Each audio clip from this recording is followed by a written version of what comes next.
ចោតថាបងចាប់ចង់ក្មេងស្រីនៅព្រំចារីមិនទាន់ពេញវ័យខុសច្បាប់ញាត្រា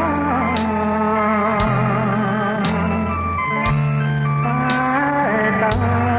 មការពិតយើងប្រឡាញ់គ្នា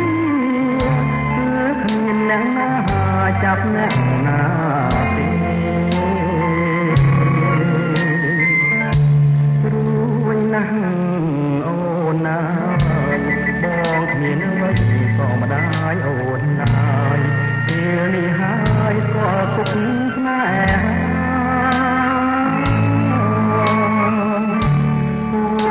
ក្នុងផ្ទៃអូន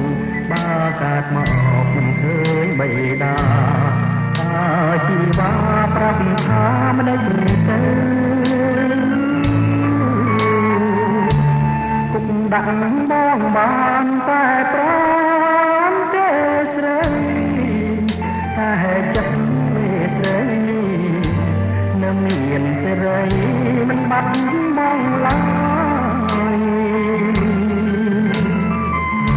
យើងសុបិនរកគ្នាណាអូនណា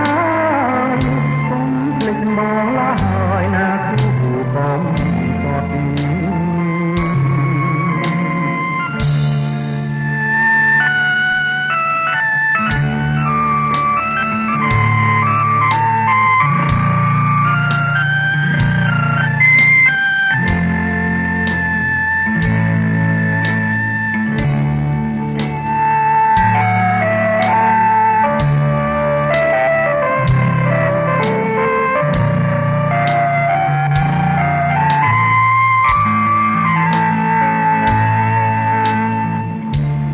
ដាក់បងបានតែប្រាំទេស្រី